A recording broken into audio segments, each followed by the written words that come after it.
கோபி ஆசைப்பட்ட மாதிரி பாக்கியாவும் ராதிகாவும் ஒரே வீட்டில் இருக்காங்க. எங்கள் வீட்டில் தங்கணும் அப்படின்னா நீங்கள் வாடகை கொடுக்கணும் அப்படின்னு சொல்லிட்டு பாக்கியா ஒரு ஒப்பந்தம் போட்டுட்டு அவங்க 2 பேர்த்தையும் இங்கே தங்க வச்சுருக்காங்க. பாக்கியா மயுவுக்கு காஃபி போட்டு கொடுக்கறது, இந்த மாதிரி சின்ன சின்ன உதவிகளை செஞ்சிட்ருக்காங்க. ஒரே கிச்சனில் பாக்கியாவும் ராதிகாவும் சமைச்சிட்ருக்காங்க. அந்த நேரம் கோபி உள்ளே வராரு. கோபியோட அம்மாவும் வந்து பார்க்குறாங்க. கோபியோட அம்மா ஈஸ்வரி பாக்கியாவை பார்த்து, இவளை எதுக்கு நீ கிச்சனில் விட்ட அப்படின்னு சொல்லி கேட்குறாங்க.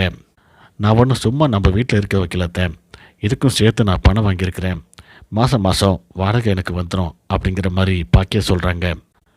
பணத்துக்காக ஏன் இப்படிலாம் செய்கிறேன் அப்படின்ட்டு ஈஸ்வரி கேட்குறாங்க.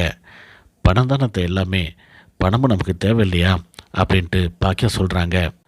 கோபி, மயு, பாக்கியா வீட்டில் இருக்கக்கூடியவங்க எல்லாருமே ஒரே டேபிளில் உட்காந்து சாப்பிட்றாங்க. பாக்கியா அவங்க குடும்பத்தில் உள்ளவங்களுக்கு பரிமாறிட்டு இருக்காங்க. ராதிகா உப்மா செஞ்சு கொண்டு வந்து கோபிக்கு பரிமாறுறாங்க. கோபி என்ன செய்கிறதுன்னு தெரியாமல் முழிச்சிட்ருக்காரு.